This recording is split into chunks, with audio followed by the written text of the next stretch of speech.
અહીંયા બેસીશ તું અંદર.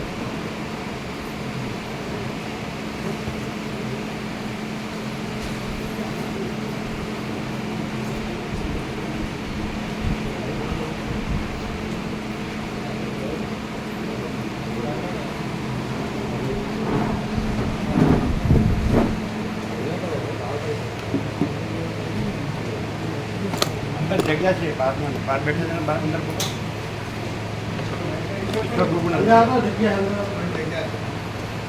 બોલો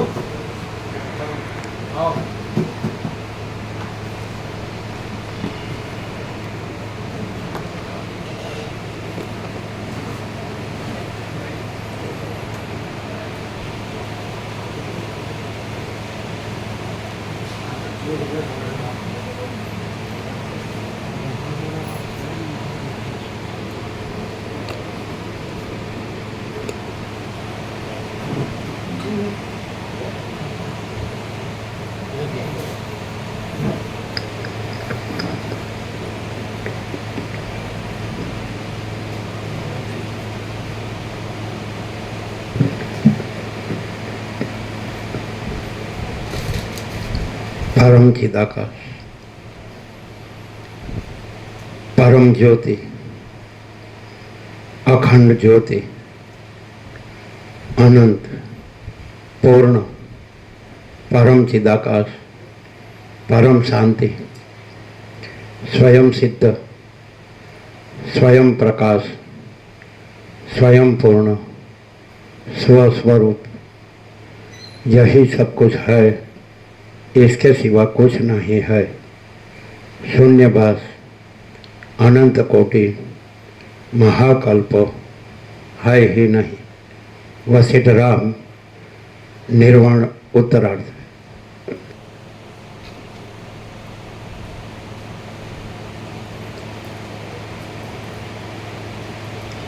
आद्य परब्रह्म सद्गुरु देव की जय।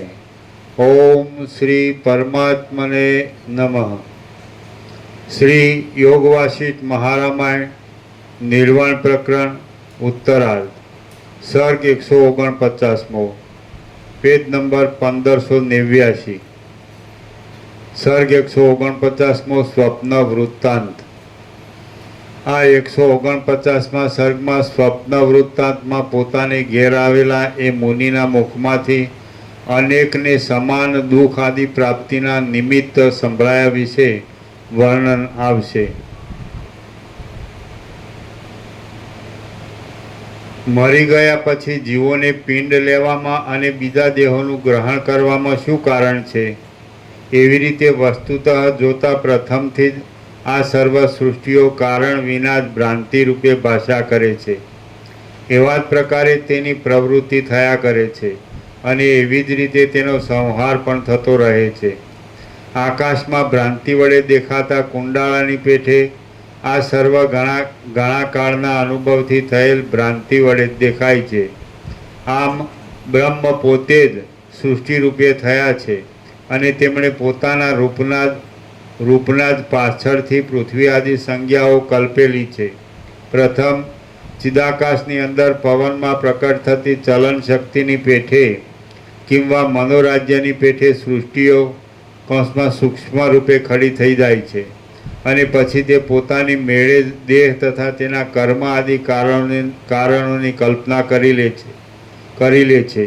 प्रथम सृष्टिनी कल्पनाना समयमां हिरण्यगर्भना संकल्पथी जे पदार्थ जेवा जेवा प्रकारे कल्पाय छे तेवा नियमने ते धारण करी ले छे। केम के पोताना संकल्पित पदार्थों में तेम थतुं प्रत्यक्ष अनुभव में आवे छे। આમ ચિદાત્માનો એવો સહજ સ્વભાવ જ છે એમ જણાય છે. પ્રથમ હિરણ્યગર્ભના ચૈતન્ય સૃષ્ટિને અનુકૂળ પડે તેમ જે પદાર્થનું જેવું રૂપ પ્રતીત થવાનો સંકલ્પ કર્યો તેવું જ અદ્યાપી પર્યંતે થઈ રહેલું છે. બાકી વસ્તુતઃ જોતાં તે મારા પોતાના આત્મારૂપ જ છે. પ્રથમ બંધાઈ ગયેલી નિયમની કલ્પના ચિદાત્માના બીજા ઉત્કૃષ્ટ યત્ન વડે અન્યથા થઈ શકે છે, પણ તેમાં વારંવાર મોટા ઉત્કૃષ્ટ યત્નની જરૂર છે. જીવાત્મા જ્યાં કારણની કલ્પના કરી લે છે ત્યાં તેને કારણની સ્થિરતા અનુભવમાં આવે છે. જ્યાં તે કારણની કલ્પના નથી કરતો ત્યાં તેને કારણની પ્રતીતિ પણ થતી નથી. ચિદાકાશની અંદર વંટોળિયા વાયુના ઝપાટાની પેઠે પ્રથમથી જ આ દ્રશ્ય વિસ્તરી રહેલું ભાસે છે અને તે અસત્ય છતાં પ્રથમથી કૌંસમાં સૃષ્ટિના આરંભકાળથી જેવું જણાય છે તેવું જ આજ પર્યંત થઈ રહેલું છે. કેટલાક જીવો ભેગા થઈ પોતે સાથે જ શુભ અશુભ કર્મો કરે છે અને પછી તેના તેવા જ ફળને પણ ભેગા થઈ સાથે જ ભોગવે છે. વળી કેટલાક હજારો જીવો પર્વતોની શિલા ઉપર ઉડતા વજ્રપાતની પેઠે કોઈ પણ પ્રકારના કારણ વિના જ દુઃખ ભોગવે છે. શ્રી યોગ વાસિષ્ઠ મહારામાયણમાં નિર્વાણ પ્રકરણના ઉત્તરાર્ધનો કારણ વિચાર નામનો સર્ગ 149મો સમાપ્ત. સર્ગ 150મો મુનિને પોતાના પૂર્વદેહમાં જવાની અશક્તિ વિશે. આ 150મા સર્ગમાં તે મુનિના વાક્ય વડે પોતાને આત્મજ્ઞાન થયા વિશે, તેની સાથે પોતાની સ્થિતિ થયા વિશે અને પૂર્વદેહમાં જવાની અશક્તિને લીધે દાહ આદિ થયા વિશે વર્ણન આવશે. મુનિ બોલ્યા, આવી યુક્તિ વડે મને તે મુનિએ બોધ આપ્યો એટલે હું વિદિત વેદ્ય થઈ ગયો. પછી તેમણે વિદાય માગી, પણ મેં તેમને લાંબી પ્રાર્થનાઓ કરીને જવા દીધા નહીં. આથી તે મહાત્માએ મર્યા જેવા બની મારે ત્યાં નિવાસ કર્યો. જે મુનિએ મને ચંદ્રમાના ઉદય જેવું શુભ વચન કહ્યું હતું તે મુનિવર્ય આ તમારી પાસે જ રહેલા છે. પોતાના થોડા જ ઉપદેશ વડે મારા મોહને નિવૃત્ત કરનાર તથા દ્રશ્યના પૂર્વાપર પ્રસંગને જાણનાર અને કેમ જાણે મારું યજ્ઞ આદિ સુકૃત જ શરીરધારી થઈ આવી ઊભું હોય તેવા દેખાતા આ મહાત્માએ મને ઉપર વર્ણવ્યા પ્રમાણે કહ્યું હતું. અગ્નિદેવ બોલ્યા, એ મુનિનું એવું વચન સાંભળીને અહો, સ્વપ્ન સૃષ્ટિ અને તેનો ઉપદેશ કરનાર મુનિ શું મારી પ્રત્યક્ષ ઊભા છે? આમ વિસ્મય પામીને તે વ્યાધ જાણે ખિન્ન થઈ ગયેલો હોય તેવો બની ગયો. વ્યાધ બોલ્યો, અહો મહારાજ, તમે સંસારના તાપને નિવૃત્ત કરનાર છો. તમે આજે મને આ જે કહ્યું છે તે તો બહુ આશ્ચર્યકારક છે. મને મારા મનમાં અસંભાવનાને લીધે બંધ બેસતું થતું નથી.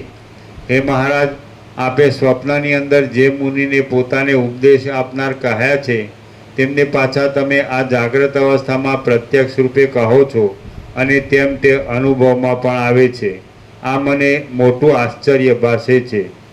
હે મુનીશ્વર, જેમ બાળકની બુદ્ધિમાં જાગ્રત અવસ્થામાં વેતાલ પોતાની પાસે સ્થિર થઈ રહેલો જણાય છે, તેમ આ સ્વપ્ન પુરુષ રૂપ મહામુનિ જાગ્રત અવસ્થામાં પણ કેમ સ્થિર થઈ રહેલો છે? આ આશ્ચર્યકારક આખ્યાન આપ મને સંપૂર્ણ રીતે કહો. આ સ્વપ્નના પુરુષનું જાગ્રતમાં દર્શન કેવું? આ કોનું દર્શન થાય છે અને આ શું છે? જાગ્રત છે કે પછી સ્વપ્ન છે?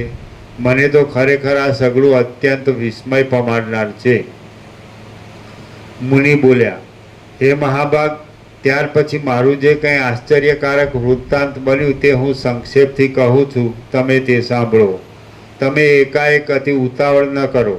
આ તમારી પાસે બેઠેલા મુનિએ મને બોધ થવા માટે કેટલું એક વર્ણન કર્યું અને આ મહાત્માની તે બોધકારી વાણી વડે હું આત્મ સ્વરૂપને ઓળખનાર વિવેકી થઈ ગયો. આ મહાત્માના વચનથી મારા ચિત્તની બરાબર શુદ્ધિ થઈ. એટલે જેમ હેમંત ઋતુની નિવૃત્તિ થતાં આકાશ સ્વચ્છ થઈ જાય છે તેમ મેં મારા પોતાના શુદ્ધ સ્વરૂપને ઓળખ્યું અરે અહો, તે સમયે હું તે મુનિ હતો એવું ચિત્તમાં સ્ફુરી આવતા જ મને જબરું આશ્ચર્ય થયું અને તેથી હું જાણે હૃદયમાં આર્દ્ર થઈ ગયો. શ્રમથી પીડાયેલો કોઈ અજ્ઞાની પથિક જળની ઈચ્છા રાખી વ્યર્થ દેખાતા જાજવાના જળ તરફ દોડે છે અને તેથી છેતરાય છે. તે જ પ્રમાણે હું ભોગોમાં રાખેલી આસ્થા વડે છેતરાયો છું અને આ દશાને પ્રાપ્ત થયો છું. અહો, ખેદની વાત છે કે હું વિવેકી છું, છતાં જેમ કોઈ બાળક કેવળ ભ્રાંતિરૂપ અને મિથ્યા વેતાલથી છેતરાય છે તેમ હું કેવળ ભ્રાંતિરૂપ અને મિથ્યા આ દ્રશ્યના ચમત્કારથી છેતરાયો છું. અહો, આશ્ચર્ય છે કે સર્વ અર્થથી રહિત આ મિથ્યા જ્ઞાનથી હું આ કેવી સ્થિતિમાં આવી પડ્યો છું, અથવા તો જે કાંઈ આ હું એવું સ્ફુરે છે તે પણ ભ્રાંતિ માત્ર છે અને મિથ્યા છે. છતાં અસત્ય પ્રપંચનું જે અનુકરણ કરવામાં આવે છે તે ખરેખર સેંકડો આશ્ચર્યને ઉત્પન્ન કરનારું છે. હું પણ નથી, આ દશા પણ નથી, આ દ્રશ્ય પણ નથી, કિંતુ ભ્રમ માત્ર છે. આ સર્વ મિથ્યા છતાં જાણે સત્ય હોય તેવું ભાસે છે. એ એક મોટું આશ્ચર્ય છે. હવે મારે અહીં શું કરવું? બંધને ભેદનારો એક અંકુર મારામાં રહેલો છે, પરંતુ છેવટે તે પણ તોડી નાખવા યોગ્ય છે એમ સમજીને તેનો પણ ત્યાગ કરી દઉં છું. આ વ્યર્થ રૂપે દેખાતી અવિદ્યા ભલે હો, એ ભ્રાંતિરૂપ અવિદ્યાનું આપણને શું પ્રયોજન છે? માટે તે મિથ્યા ભ્રાંતિનો હું હમણાં જ ત્યાગ કરી દઉં છું. આ મને ઉપદેશ આપનાર મુનિ પણ ભ્રાંતિ માત્ર જ છે અને તે પણ મારી પેઠે જ બ્રહ્મરૂપ છે.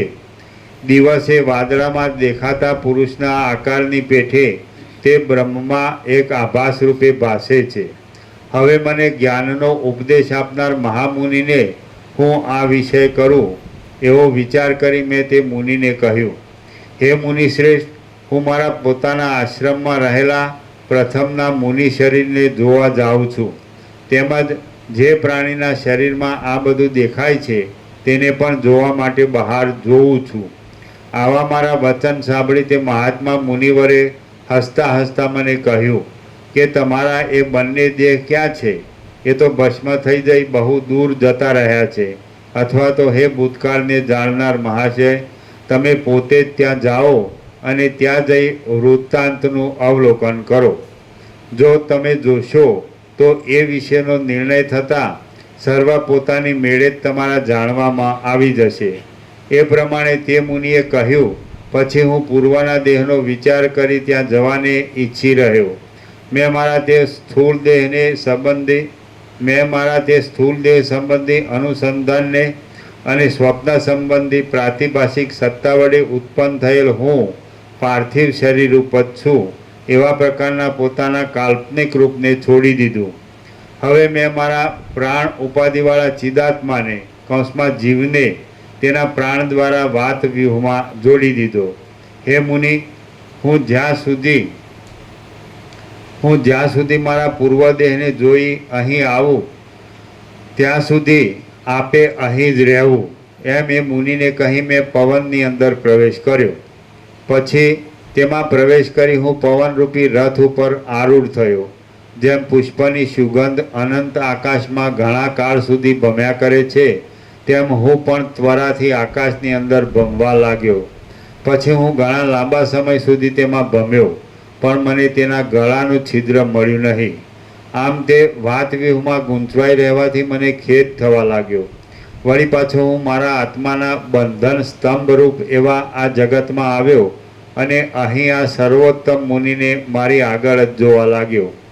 એ પછી એકાગ્ર થઈ હું ઘરની અંદર મુનિને પૂછવા લાગ્યો કે હે પૂર્વ પર જાણનારાઓમાં શ્રેષ્ઠ મુનિ મહારાજ, આ શું આશ્ચર્ય છે તે આપ કહો. આપ ઉત્તમ જ્ઞાનચક્ષુથી સર્વ યથાર્થ રીતે જાણો છો. મેં જેના દેહની અંદર પ્રવેશ કર્યો તે પ્રાણીનો દેહ અને મારો પોતાનો દેહ બંને ક્યાં જતા રહ્યા અને તે મને પાછા કેમ મળ્યા નહીં? મેં ઠેઠ સ્થાવર પર્યંત પોતાના વિશાળ સંસાર મંડળમાં ઘણા કાળ સુધી ભ્રમણ કર્યું, પરંતુ તે પ્રાણીના ગળાનું છિદ્ર મને કેમ મળ્યું નહીં? આ પ્રમાણે મુનિની પાસે જઈ મેં પૂછ્યું એટલે તે મહાશય મુનિએ મને કહ્યું કે હે કમળના જેવા સુંદર નેત્રવાળા, કમળના નીચે ટિપ્પણી છે. આ સંબોધન વાપરવાનો નિગૂઢ આશય એવો છે કે નેત્રના સૌંદર્ય માત્રથી જ કંઈ આ વિષય જાણવામાં આવતો કે દેખાતો નથી, પણ તેના સાધન જુદા છે એવી સૂચના કરી છે, એવું ટીકાકાર જણાવે છે. હે કમળના જેવા સુંદર નેત્રવાળા, તમે પોતાની મેળે જ કૌંસમાં મારા બતાવેલા ઉપાય વિના શી રીતે પૂર્વદેહના વૃત્તાંતને જાણી શકો?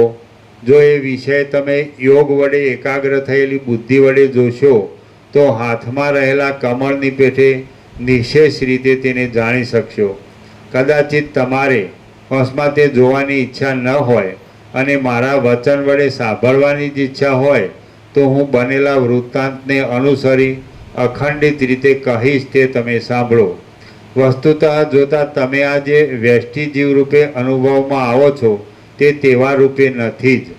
તમે તો સર્વ પ્રાણીઓના પુણ્યરૂપી કમળોનો વિકાસ કરવામાં સૂર્યરૂપ કમળોના સમૂહની પેઠે સર્વ કલ્યાણોના સમૂહ રૂપે અને ભગવાનના જ્ઞાનરૂપી નાભિકમળની અંદર બેઠેલા હિરણ્ય ગર્ભ રૂપ છો. એવા તમે પોતે તપરૂપી મનોરાજ્યમાં સ્થિર થઈ રહેવાથી એક આશ્રમની અંદર તપસ્વી રૂપ થઈ રહ્યા અને ત્યાં પુષ્ટ થઈ રહેલા વ્યષ્ટિભાવના અનુભવ વડે પર શરીરની અંદર સ્વપ્ન વગેરેનું કૌતુક જોવાની ઈચ્છાથી કોઈ એક પ્રાણીના હૃદયમાં તમે પ્રવેશ કર્યો. તમે જે પ્રાણીના હૃદયની અંદર બેઠા તેમાં જ આ વિસ્તારવાળા અને આકાશ તથા પૃથ્વીરૂપી વિશાળ ઉદરને ધારણ કરી રહેલા ત્રણેય લોકો તમારા જોવામાં આવ્યા. આમ તમે જ્યારે ઘણા લાંબા સમય સુધી તે સ્વપ્ન જોવામાં વ્યગ્ર થઈ ગયા ત્યારે તમારો પોતાનો પૂર્વદેહ, જેની અંદર તમે સ્વપ્ન જોવાની ઈચ્છાથી પ્રવેશ કર્યો હતો, એવો મોટા વનની અંદર સૂતેલો જણાતો તે પ્રાણીનો દેહ અને તમારો આશ્રમ એ સર્વ પ્રચંડ દાવાનળ લાગવાથી ખાક થઈ ગયા. એ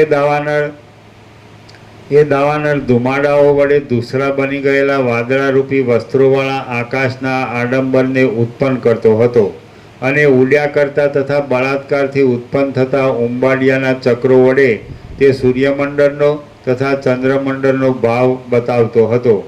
તે જ્વાળા વડે દેદીપ્યમાન આકાશની અંદર ભસ્મ વડે ભરપૂર હતો અને દિશાઓને ઢાંકી દઈ રક્ષા કરી રહેલા ધુમાડાના વાદળા ગોટાઓ રૂપી કાળા કામળાઓ વડે આકાશને ઢાંકી રહ્યો હતો. ગુફાઓ રૂપી ઘરમાંથી નીકળેલી સિંહોની ગર્જનાથી તે તિરસ્કાર પામ્યો હતો અને પ્રસિદ્ધપણે સંભળાતા તે ચળચળાટના અવાજથી દિશાઓની અંદર રહેલા સર્વ મનુષ્યોને તે બહેરા બનાવી રહ્યો હતો.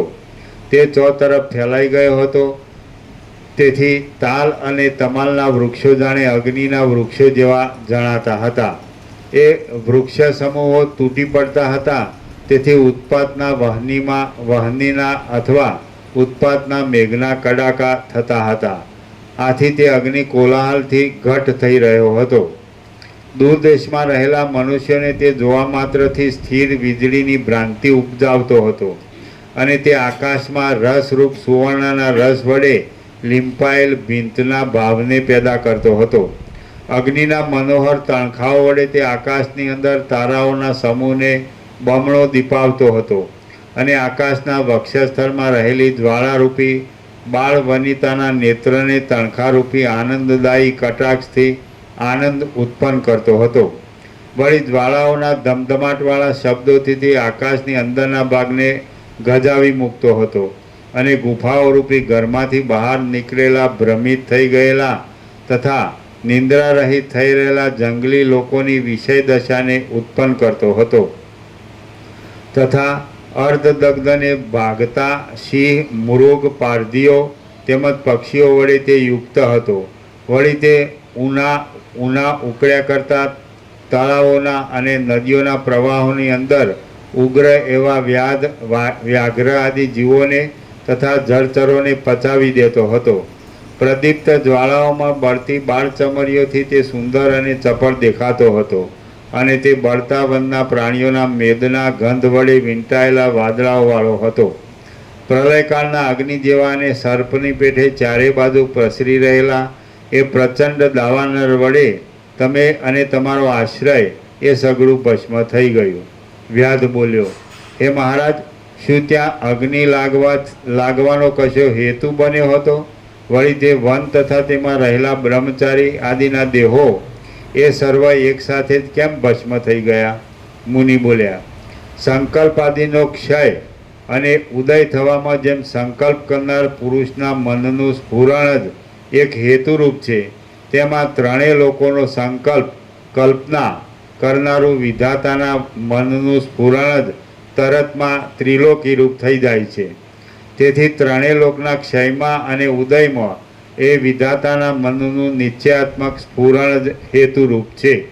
જેમ હૃદયની અંદર ક્ષોભ અને અક્ષોભ થવામાં તે સમયનો સંકલ્પ જ હેતુરૂપ છે, તેમ આ ત્રણેય લોકોનો ક્ષોભ અને અક્ષોભ થવામાં હિરણ્યગર્ભનો સંકલ્પ જ હેતુરૂપ છે. આ વનના નાશમાં પણ તેને જ હેતુરૂપ કહી શકાય છે. જગત એ વિધાતાનું એક સંકલ્પ નગર છે. તેથી વિધાતાનો તે પ્રકારનો સંકલ્પ જ પ્રજાનો ઉદય, ક્ષય, ક્ષોભ, વૃષ્ટિ અને દુષ્કાળ આદિ થવામાં કારણરૂપ છે. હિરણ્યગર્ભ આ જગતના મન સમષ્ટિના આદિ હેતુરૂપ છે અને તે પણ અન્યત્ર ચિદાકાશમાં જ કલ્પિત છે. આમ માયા વડે યુક્ત એવા ચિદાકાશની કૌંસમાં સબલ બ્રહ્મની ઈશ્વરની કલ્પના અનંત અને અવ્યવસ્થિત છે. વસ્તુતઃ જોઈએ તો ચિદાકાશની અંદર તેની પોતાની શોભા જ આ સર્વના આકારે દેખાય છે, એવું વિવેકી વિદ્વાનોનું સમજવું છે. બાકી મૂર્ખોને જેવું ભાન થતું હોય તેવું ભલે થાવ, પરંતુ તે સત્ય નથી. વસ્તુતઃ જોઈએ તો ચિદાકાશની અંદર તેની પોતાની શોભા જ આ સર્વના આકારે દેખાય છે, એવું વિવેકી વિદ્વાનોનું સમજવું છે. બાકી મૂર્ખોને જેવું ભાન થતું હોય તેવું ભલે થાવ, પરંતુ તે સત્ય નથી. એટલે આ બધું અનંત શુદ્ધ ચિદાકાશ છે અને એના વિના બીજું કાંઈ નથી. પણ જે કાંઈ નથી એવી સંકલ્પ કલ્પના, તો કાંઈ નથી એવી સંકલ્પ કલ્પના જ્યાં જેવી ભાષે ત્યાં તેવું આ સૃષ્ટિ ભાષે. પણ અનંત શુદ્ધ ચિદાકાશ છે અને કાંઈ નથી એવી કલ્પના કાંઈ નથી. એટલે એ કાંઈ નથી એવી એ સંકલ્પ કલ્પનાનું એ સગુણ દ્રશ્ય પણ કાંઈ નથી. અને સગુણ કેવળ અનંત શુદ્ધ ચિદાકાશ છે. આકાશ જેવો આખો અનંત ચૈતન્ય પ્રકાશ છે. આકાશ જેવો, આકાશની ઉપમા છે, પણ આકાશ પણ સંકલ્પ કલ્પનાનું જ છે. અને આકાશમાં જે બધું છે બધું સંકલ્પ કલ્પના જ છે અને કાંઈ નથી. એપિયરન્સ એટલે મહાચિદાકાશ રિયાલિટી, દ્રશ્ય એપિયરન્સ. એટલે જે મહાચિદાકાશ સ્વયં પ્રકાશ, સંપૂર્ણ પ્રકાશ છે અને બાકી આ બધું આભાસ માત્ર છે. એટલે એનું કારણ એવું બતાડ્યું કે જે કાંઈ નથી એવી સંકલ્પ કલ્પના. તો જેવી રીતે આ જે સંસાર છે એ કાંઈ નથી એવી સંકલ્પ કલ્પના છે અને જ્યાં જેવી સંકલ્પ કલ્પના ત્યાં તેવો સંસાર ભાસે છે. પણ એ વસ્તુ, જે વસ્તુ ઉત્પન્ન થાય છે તો એ રહે છે અને પછી લય પામે છે. જ્યારે જે અનંત શુદ્ધ ચિદાકાશ છે તો એ અજર અમર છે, એ નિત્ય સત્ય છે અને આ બધું અનિત્ય સત્ય છે. એટલે આ રીતે જ્યારે માણસ છે એ આ સંકલ્પ કલ્પનામાં આવી ગયો છે. આ બધું સંકલ્પ કલ્પના છે કે, અને વાસ્તવમાં અનંત શુદ્ધ ચિદાકાશ છે. એટલે વાસ્તવમાં પોતે એ અનંત શુદ્ધ ચિદાકાશ રૂપે બધું પોતે અનંત શુદ્ધ ચિદાકાશ છે અને બધું પાછું સંકલ્પ કલ્પના રૂપે બધું કાંઈ નથી, એવું જીરું જીરું છે એકદમ. એટલે ચિદાકાશ છે એટલે આખો પ્રકાશ પોતે છે, આખો દેખાવ પોતે નથી. એ રીતે આ દેખાવ છે, અત્યારે દેખાઈ રહ્યું છે, દેખાવ છે તો એ સ્ફુરે છે. જેમ મહાસાગરનું જળ સ્ફુરે છે એટલે ચક્રી તરંગપિંડ પર પોટા ભાસે છે, પણ એ આભાસ કાંઈ નથી ને આખો અનંત એકરસ નિરાકાર જળ મહાસાગર જ છે. એમ અનંત એકરસ નિરાકાર મહાચિદાકાશ અને એની અંદર આ સગળું ઈશ્વર, માયા, જીવ જગત બધું સ્ફુરણ છે. જે બધું અંદર રૂપ નીકળે, જળમાં જ રૂપ નીકળે, ઉત્પન્ન થાય, રહે ને લીન લય પામે, પણ જળ જળ જ છે અને એમાં કાંઈ ઉત્પન્ન થતું, એ પોતામાં ઉત્પન્ન થતું નથી, રહેતું નથી, લીન થતું નથી, એ સદા રહે છે. એટલે મહાચિદાકાશ છે, સ્વયં પ્રકાશ, સંપૂર્ણ પ્રકાશ, એ પોતામાં ઉત્પન્ન થતું નથી, રહેતું નથી, લીન થતું નથી. એટલે આદિ મધ્ય અંત રહિત છે, ઉત્પત્તિ સ્થિતિ લય રહિત છે, નામરૂપ રહિત છે, અનેક રહિત છે અને પોતે આખું અનંત અને પૂર્ણ જ છે. એટલે એ આખું પૂર્ણ ચૈતન્ય છે, અખંડ ચૈતન્ય છે, અનંત ચૈતન્ય છે, અભેદ ચૈતન્ય છે. એટલે માણસ ચૈતન્ય રૂપે મા ચિદાકાશ છે અને માણસ આભાસ રૂપે એ સંકલ્પ કલ્પના છે. હું આ છું તો એ સંકલ્પ કલ્પના છે, આ જગત છે તો એ સંકલ્પ કલ્પના છે, આ બધું ઉત્પન્ન થાય છે, રહે છે અને લીન થાય છે તો સંકલ્પ કલ્પના છે. અને પોતે એને જાણનાર જે એને પ્રકાશનાર જે ચૈતન્ય છે એ આ વ્યક્તિ એ ચૈતન્ય નથી. આ છે સ્ફુરણ છે, આ હું છે સ્ફુરણ છે, અને આ દ્રશ્ય છે સૃષ્ટિ છે સ્ફુરણ છે. જેમ મહાસાગરમાં અનંત ચક્રિત તરંગ ફીણ પરપોટા છે સ્ફુરણ છે અને મહાસાગર સત્તા છે. એમ મહાચિદાકાશ મહાસત્તા મહાચૈતન્ય, તો એ મહાસત્તા મહાચૈતન્ય છે અને એ સ્ફુરણ રૂપ નથી, એ સત્તારૂપ છે.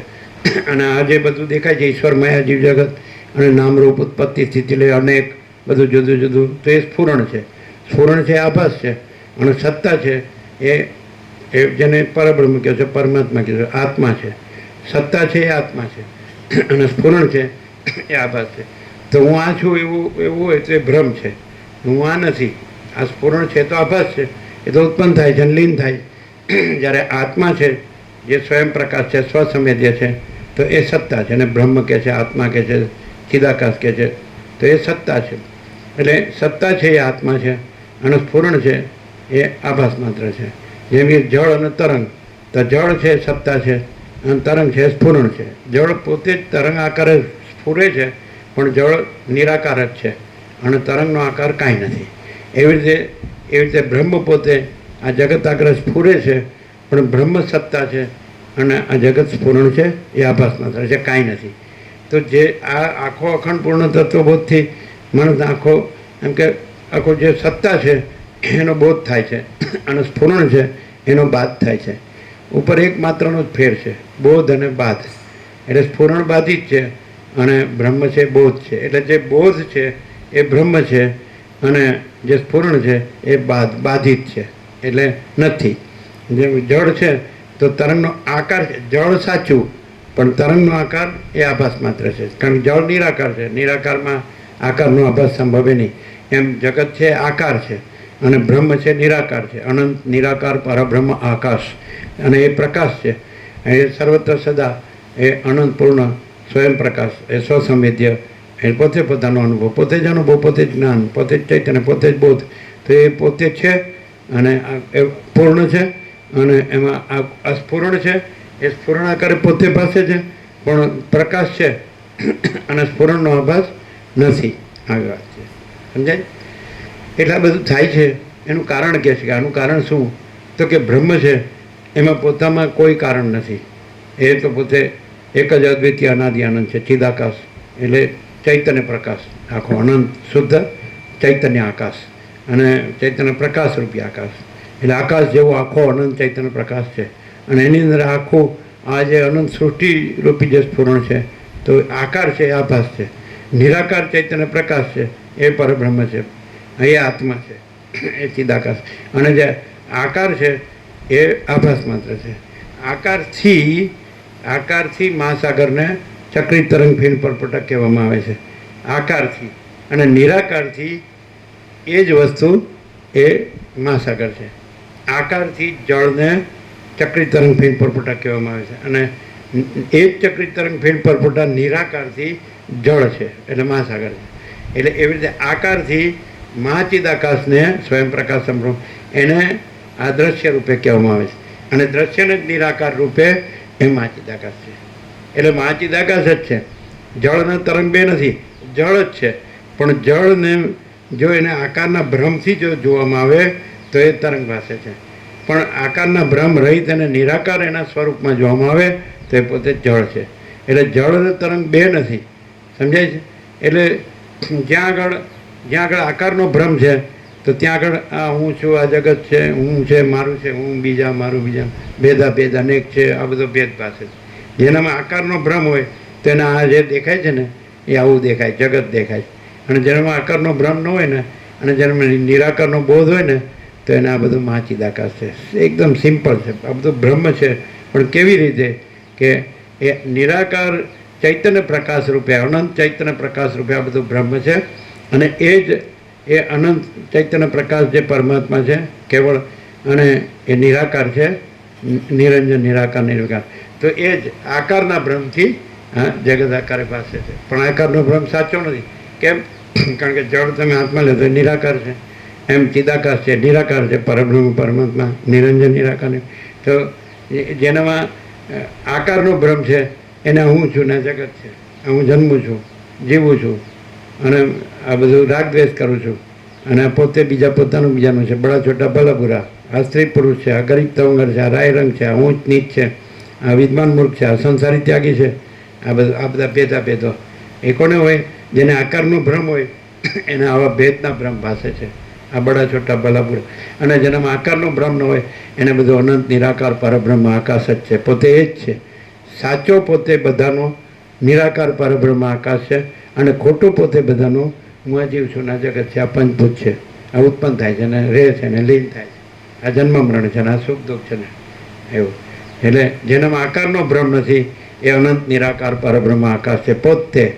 અને જેનામાં આકારનો ભ્રમ છે એને હું જીવ છું, આ મારું મન છે, મારો દેહ છે, મારા કર્મેન્દ્રિય જ્ઞાન, મારો પ્રાણ છે, મારી અવિદ્યા છે, વાસના છે, સંકલ્પ છે, હું મારું છે, આ જન્મું છું, જીવું છું, રાગદ્વેષ કરું છું, આ ભેદાભેદ કરું છું, બધું જોઉં છું અને હું મરું છું.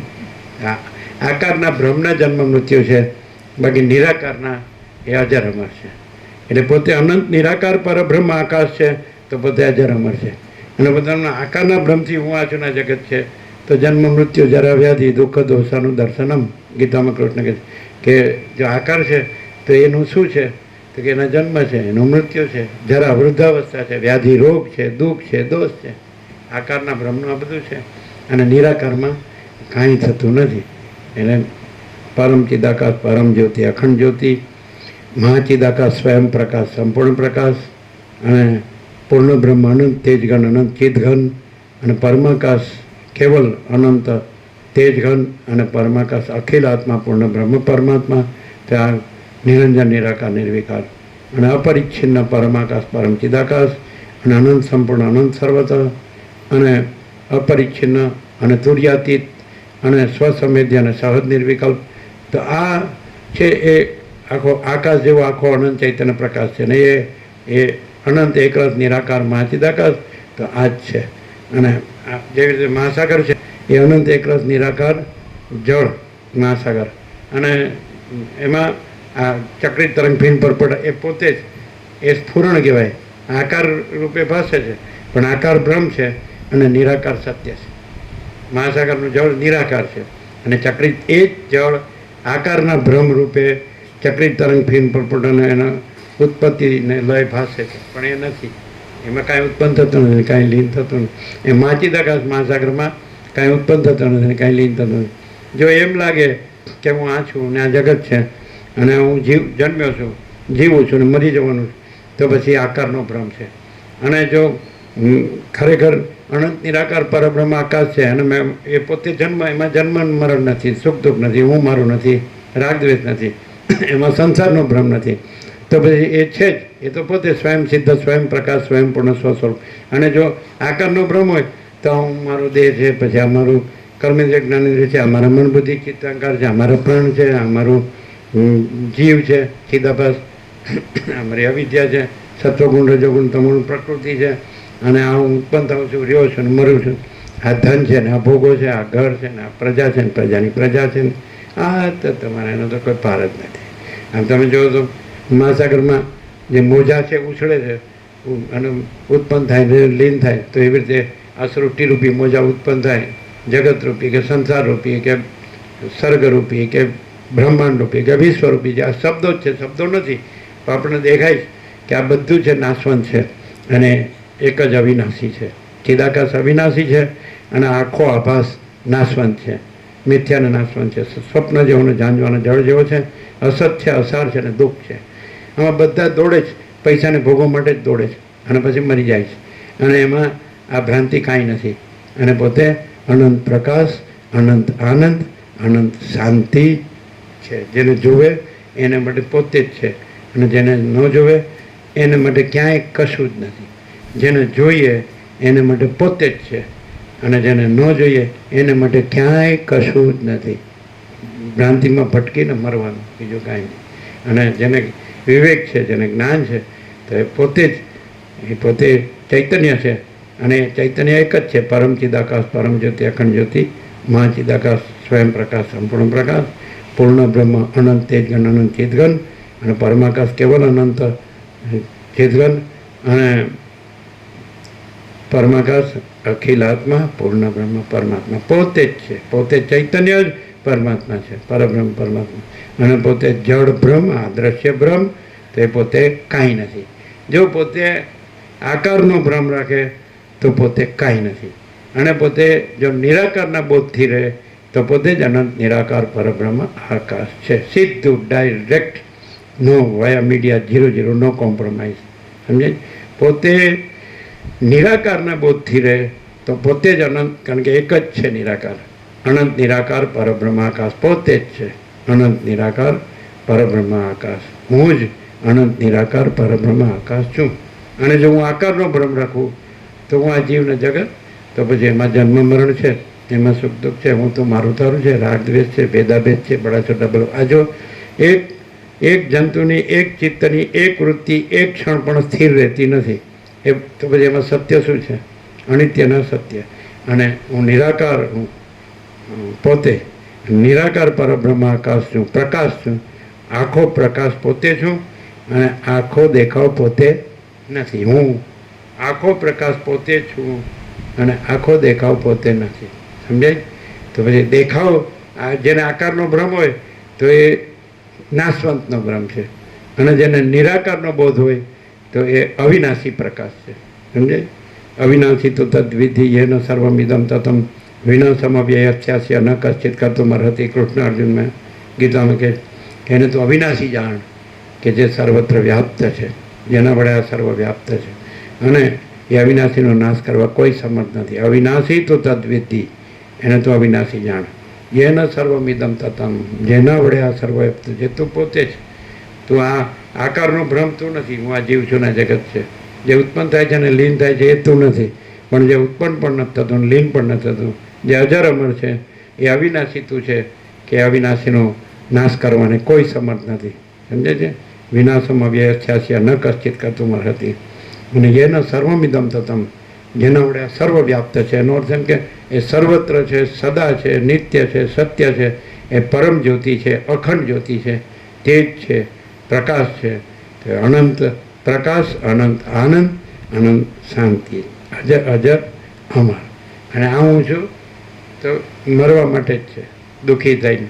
કારણ કે એમાં કાંઈ મળે જ નહીં. આકાર તમે અનંત એક રસ નિરાકાર જળમાં, સાગરમાં કોઈ પણ આકાર પકડવા માટે કરો તો કાંઈ મળે જ નહીં. ચક્રી તરંગ ફીણ પરપુટા, આકાર ભ્રમ છે અને નિરાકાર બ્રહ્મ છે. સમજાય? અને એ અનંત ચૈતન્ય પ્રકાશ છે, અનંત ચૈતન્ય શાંતિ છે. शांति है, सब कुछ है, शांति नहीं कुछ नहीं. आकार ब्रह्म में कहीं कभी किसी को शांति नहीं है. और निराकार पर ब्रह्म, अनंत निराकार पर ब्रह्म आकाश, तो परम शांति, परम सत्य, परम चैतन्य, परम आनंद, परम शांति. ब्रह्म शांति नहीं, ब्रह्म परम शांति है. અને આકારના બ્રહ્મને અહમ બ્રહ્માસ્મિ નો કહેવાય.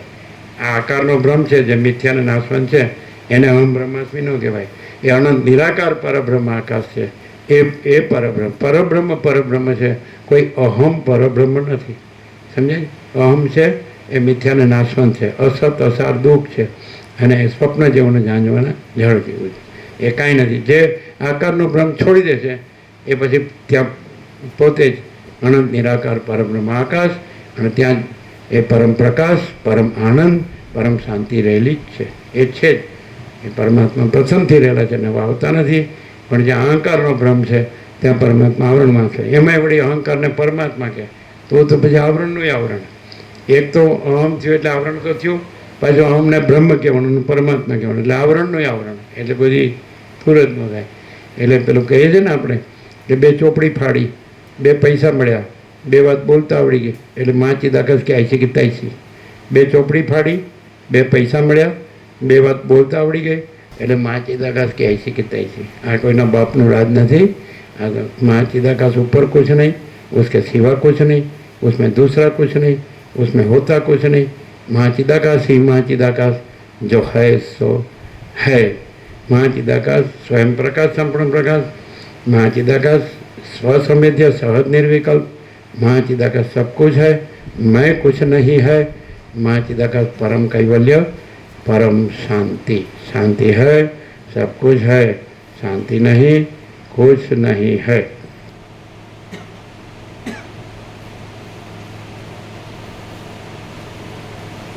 આ બધું જ મિથ્યા અને નાશવંત છે, સ્વપ્ન જેવું ઝાંઝવાના જળજો આકાર છે આખો દ્રશ્યનો.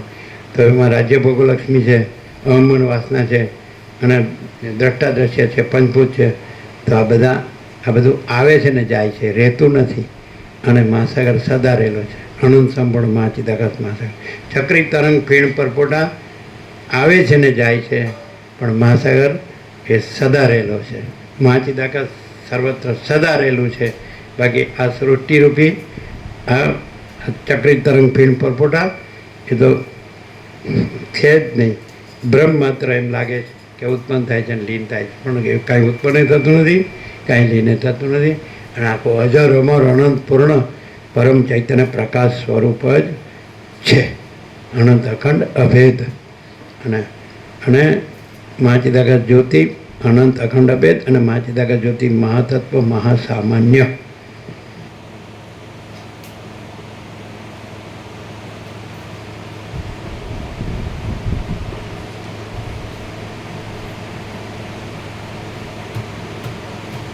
વસ્તુતઃ જોઈએ તો ચિદાકાશની અંદર તેની પોતાની શોભા જ આ સર્વના આકારે દેખાય છે એવું વિવેકી વિદ્વાનોનું સમજવું છે.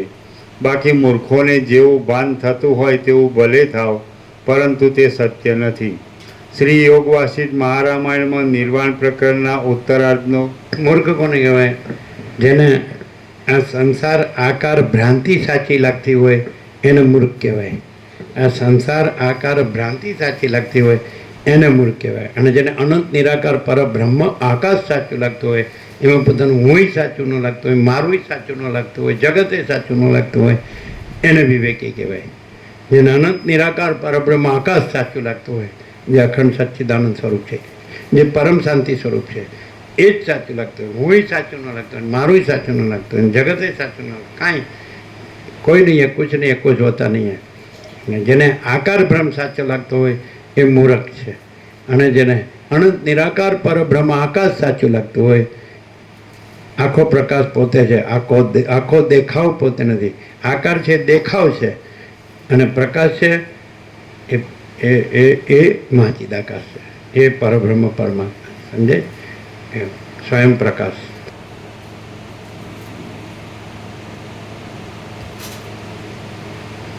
શ્રી યોગ વાસિષ્ઠ મહારામાયણમાં નિર્વાણ પ્રકરણના ઉત્તરાર્ધનો પરમોપદેશ નામનો સર્ગ 150મો સમાપ્ત. પરમ એટલે સર્વથી પર. જેમ પરમાકાશ તો આકાશથી પણ પર, परमाकाश. परम चिदाकाश आकाश से भी अत्यंत बड़ा, परम चिदाकाश आकाश से भी अत्यंत सूक्ष्म, परम चिदाकाश आकाश से भी अति निर्मल, परम चिदाकाश आकाश से भी अति असंग, परम चिदाकाश सबसे बड़ा सब कुछ है, परम चिदाकाश अनंत अखंड अभेद है. परम એટલે સર્વોપરી, સર્વશ્રેષ્ઠ, ઓલ ઇન્ક્લુઝિવ. પછી એ પોતામાં પોતે જ છે, પોતામાં બીજું કોઈ નથી, કાંઈ નથી, કાંઈ થતું નથી. એ પરમ સુપ્રીમ, એ પરમ સત્ય, પરમ તત્વ. તો પરમ ચિદાકાશ, પરમ સત્ય, પરમ તત્વ અને અનંતપૂર્ણ પરમ ચિદાકાશ, परम शांति, परम चिदाकाश, परम ज्योति, अखंड ज्योति. और यही सब कुछ है, इसके सिवा कुछ नहीं है. और अनंत शून्यवास, अनंत कोटि महाकल्प, असृष्टि तिथि प्रलय है ही नहीं.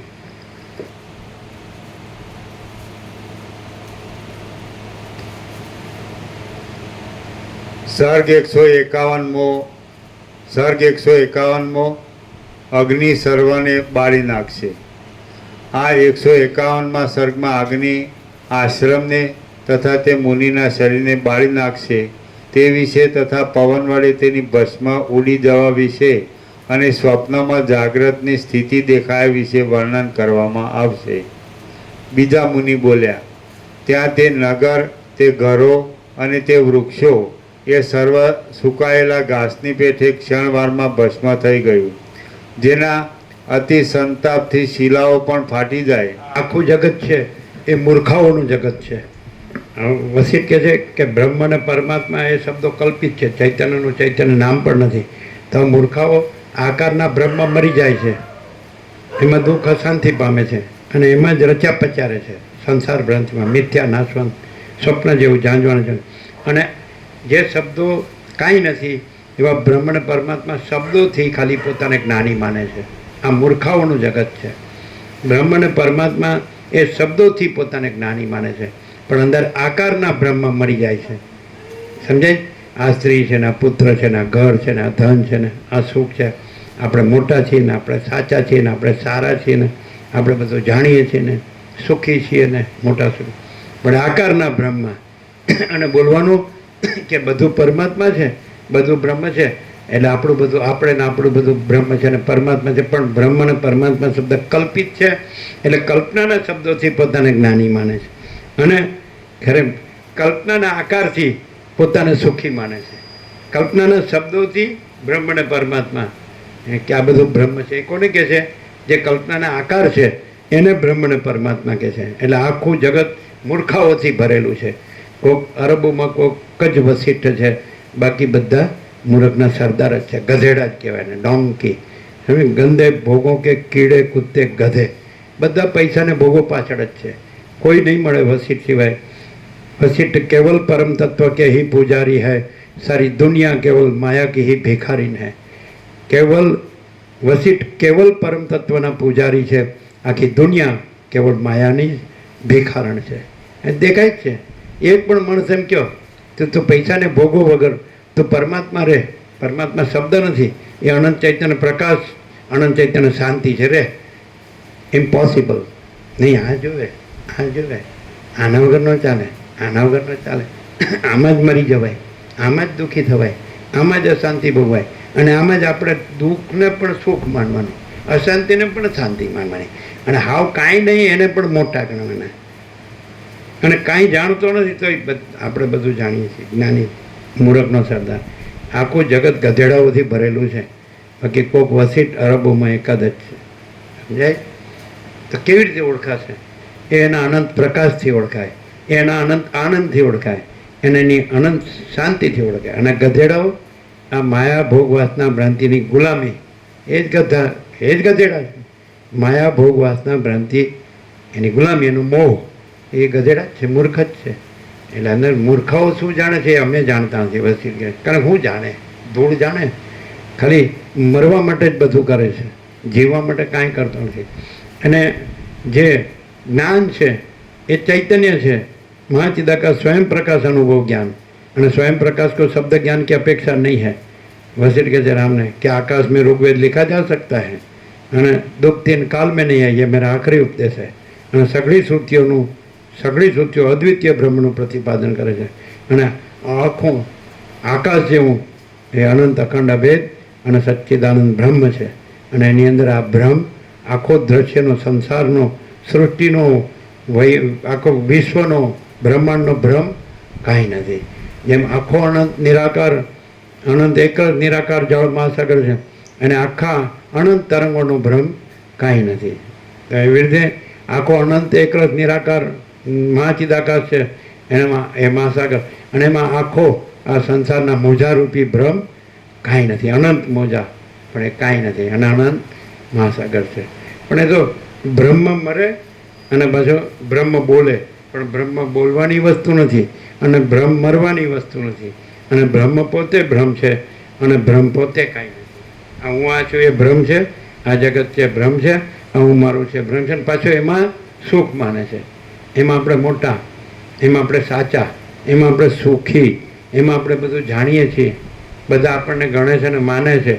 આ બધા ગધેડા જ છે, મૂર્ખ જ છે. એ જાણતા નથી કે પૈસોય કાંઈ નથી અને ઇન્દ્રિયોનો વિષય ભોગવો કાંઈ નથી. બ્રહ્માનંદ ही सत्य है, विषयानंद असत्य है, जो है सो है.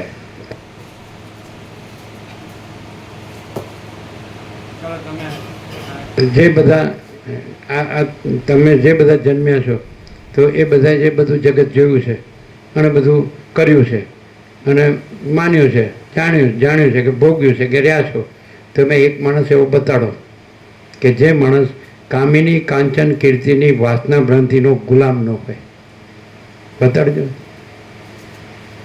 એક માણસ બતાડજો કે જે કામિની કાંચન કીર્તિની ભોગ વાસના ભ્રાંતિનો ગુલામ ન હોય. જોયો છે? એક આંગળી ઊંચી કરો.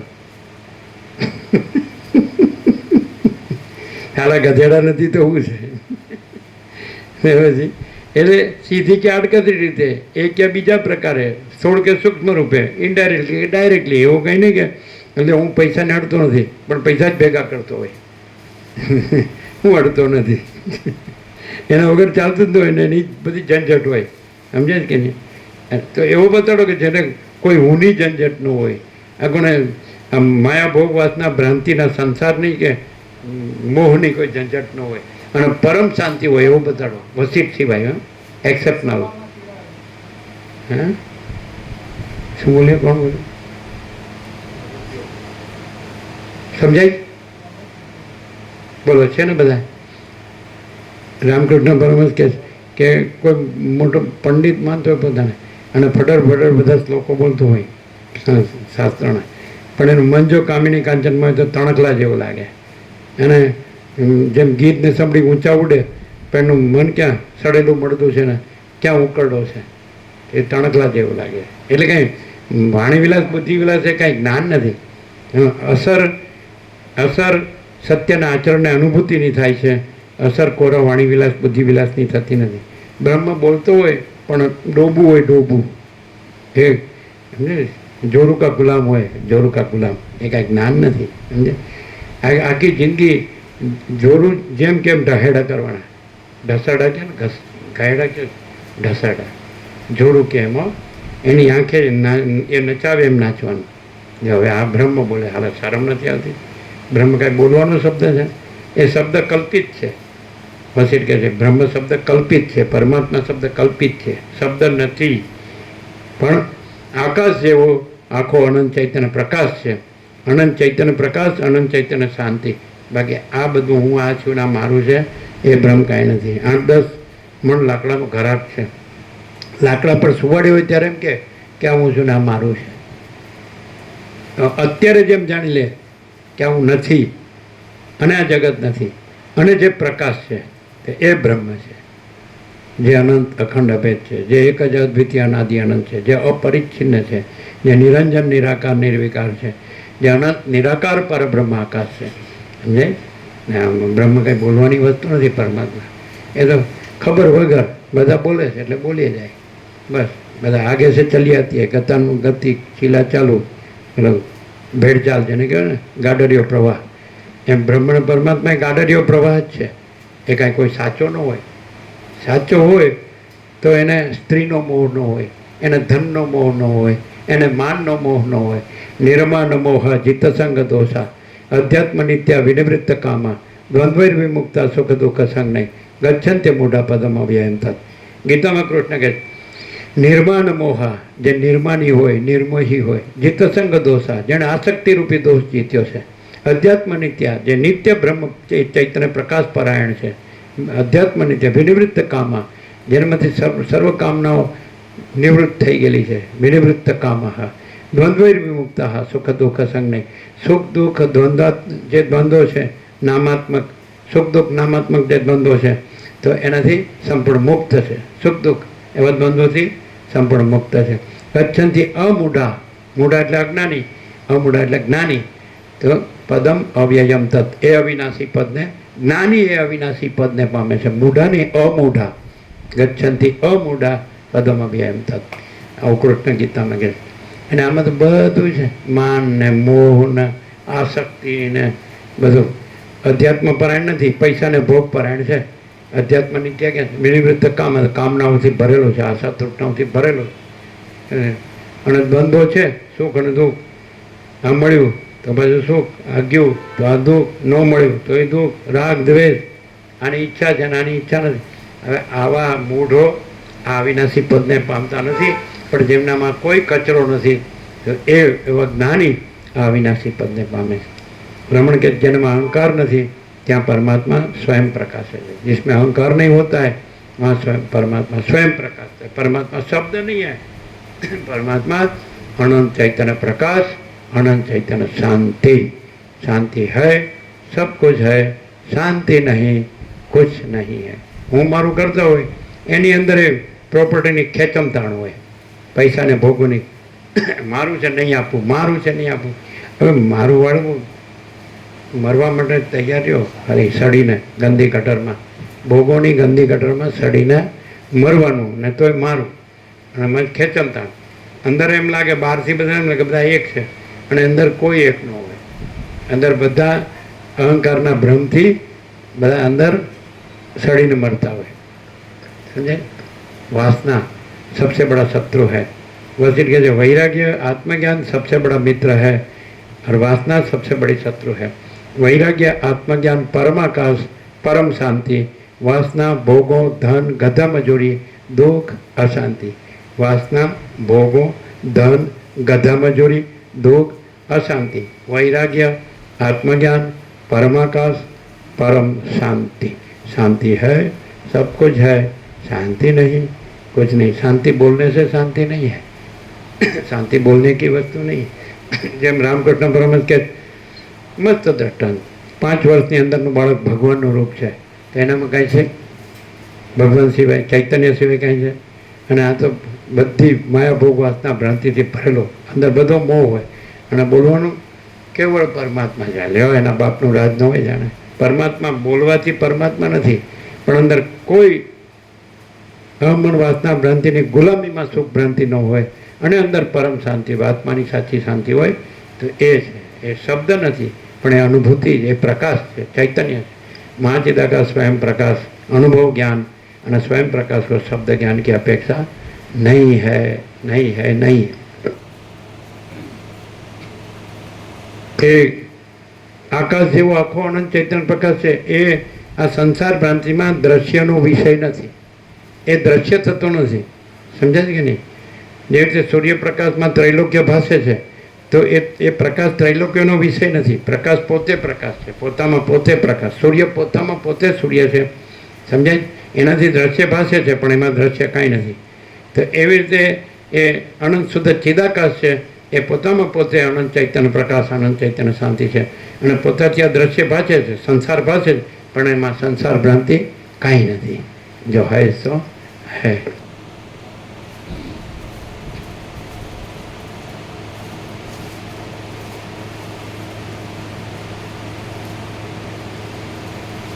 બીજા મુનિ બોલ્યા, ત્યાં તે નગર, તે ઘરો અને તે વૃક્ષો એ સર્વ સુકાયેલા ઘાસની પેઠે ક્ષણવારમાં ભસ્મ થઈ ગયું। જેના અતિ સંતાપથી શિલાઓ પણ ફાટી જાય એવા આશ્રમની અંદર તમે રહ્યા હતા અને સૂતા હતા। તમારે તે બંને શરીર એ જ પ્રમાણે ત્યાં ભસ્મરૂપ થઈ ગયા। પછી તે અગ્નિ વનને નિશેષ કરી દઈ ધીરે ધીરે શાંત થઈ ગયો અને પછી સમુદ્રનું પાન કરનાર અગત્યની પેઠે તે અસ્તને પણ પ્રાપ્ત થયો। આમ તે અગ્નિ શાંત થઈ ગયો એટલે પછી પ્રથમ પ્રજ્વલિત અને પછીથી શીતળ એવી તે સર્વ ભસ્મને વાયુએ પુષ્પોના સમૂહની પેઠે રજરૂપે વિખેરી નાખી। આથી જેમ જાગ્રત અવસ્થામાં સ્વપ્નનગર ન દેખાય તેમ તે આશ્રમ ક્યાં હતો, એ બંને શરીર ક્યાં હતા અને કરંડિયાની પેઠે અનેક જનસમૂહના આશ્રયરૂપ તે નગર પણ ક્યાં હતું તે કશું જણાતું નથી। તમારા એ બંને શરીર નાશ પામ્યા એટલે સિદ્ધ થાય છે કે સ્વપ્નમાં તમને ભ્રમ થયો હતો। તેથી તમારે ચિદાત્મા જે સર્વરૂપે જણાયો હતો તમારો, હા, તેથી તમારો ચિદાત્મા એ સર્વરૂપે જણાયો હતો। આથી જ તે પુરુષનું ગળાનું છિદ્ર તથા તમારો તે વિરાટ પુરુષ હમણાં ક્યાં દેખાય છે? ઓજ સહિત તે સૂઈ ગયો હતો, તેથી ઓજ સહિત તેના દેહનો અગ્નિથી દાહ થઈ ગયો। હે મુનિ, તેથી જ એ બંને દેહ તમારા જોવામાં આવ્યા નહીં। હમણાં તમે અનંત એવા સ્વપ્ન સંસારરૂપી જાગ્રતમાં રહેલા છો। હે સુંદર વ્રતધારી, એ પ્રમાણે આ સ્વપ્ન જાગ્રત ભાવને પ્રાપ્ત થઈ રહેલું છે અને અહીં અમે સર્વ તમારા સ્વપ્ન નર જ છીએ। તમે અમારા સ્વપ્ન નરરૂપ છો અને અમે તમારા સ્વપ્ન નરરૂપ છીએ। વસ્તુતઃ જોઈએ તો આત્મારૂપ ચિદાકાશ સર્વદા પોતાના અદ્વિતીય સ્વરૂપમાં જ રહેલું છે. તમે જો કે પ્રથમ સ્વપ્ન નરરૂપ છો તો પણ તે દિવસથી માંડીને તમને જાગ્રતની પ્રતીતિ થઈ છે. આથી તમે જાગ્રત અવસ્થાના નરરૂપ થઈ રહ્યા છો અને ગૃહસ્થપણામાં સારી રીતે સ્થિર થઈ રહેલા છો. આ સર્વ આદિથી માંડી અંત સુધી જેવું બન્યું છે તેવું કંઈ બતાવ્યું છે. આ અનુભૂત છે અને સારી પેઠે દ્રશ્ય રૂપે જોયેલું છે. સંદેહ રહેતો હોય તો તમે પોતે તે ધ્યાન વડે જોઈ શકો છો. આકાશની અંદર પ્રસરી રહેલા સુવર્ણના જેવા તડકાની પેઠે જે પ્રકાશ રૂપે સર્વત્ર પ્રસરી રહેલો છે તે આદિ મધ્ય અને અંતથી રહિત એવો ચિદઘન આત્મા પોતાની કલ્પના શક્તિના ઉફાળા વડે ચપળ રૂપ બની જાય છે. તે પોતે ચિન્મય છે, છતાં પોતાના આત્માની અંદર પ્રકટ થઈ રહેલી શુભ અશુભ તથા મિશ્ર સૃષ્ટિઓને આકારે કૌંસમાં વિવર્ત રૂપે પ્રતીતિમાં આવે છે. શ્રી યોગવાસિત મહારામાયણમાં નિર્વાણ પ્રકરણના ઉત્તરાર્ધનો અગ્નિ સર્વને બાળી નાખશે નામનો સર્ગ 151મો સમાપ્ત. નવા હોય તો એને વચનો જ દેજો અને બધાને પ્રસાદ આપી દો.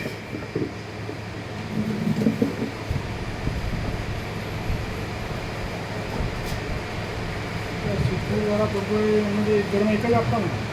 સિદ્ધપુરવાળા પ્રભુએ એમનો ધર્મ એક જ ને એ અલગ રહેશે. આમાં આખું હતું. કોલેજમાં રહે છે ને, એને આપવો આપવાનો.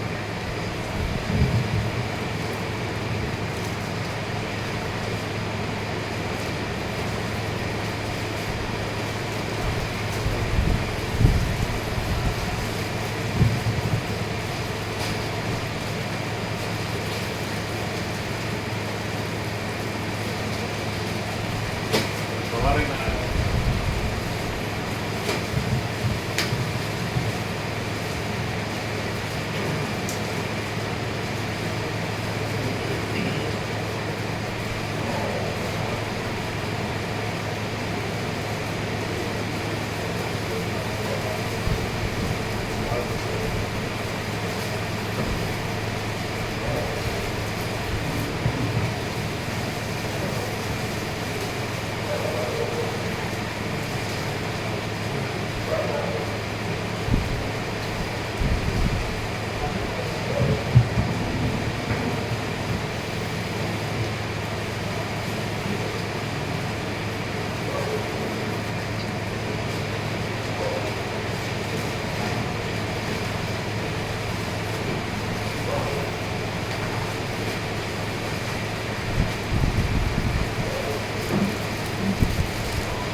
Ini jagung.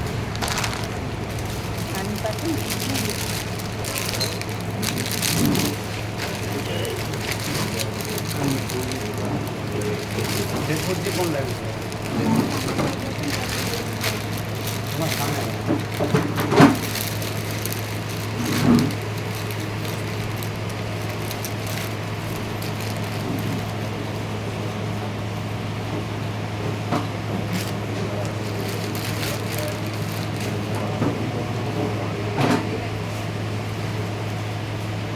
અચ્છા એમ યાદ હતું કે ત્યાં એક સદગ્રહણ માટે બાંધો બનાવેલો છે ટેબલ સદગ્રહણ બનાવેલો હા તે નીચે મૂકી છે એ તો આમ તો પેલું પ્લેટફોર્મ છે ને મોટું પ્લેટફોર્મ કરે છે એના એટલે સવારે મેં ટેમ્પો ભરવા સવાર ટેમ્પો બહુ બધો તો આવ્યો ટેમ્પો ભરવા અત્યારે કોઈ જવા હતો ને પછી આસન લઈ જવાનું પછી પાછું બી પતો તો લાગી જવાનું વધારે પાછું સવારે લઈ જાય ને સાંજે બદલી પાછું લઈ જાય આ છે સ્પીકર છે આસન છે સદગ્રમ જોયું વળતા બધી બધું પાછું લઈ જાય કરતાં પ્રભુ 8 વાગે આવવાના સવારે એટલે 7 વાગે બધું નીકળવાનું પ્રભુ 8 વાગે આવવાના ફોન કરી દઈએ એમ્પાવરને ફોન કરી દઈએ સવારે 6 વાગે આવી જાય સવારે બોલાવો કલાક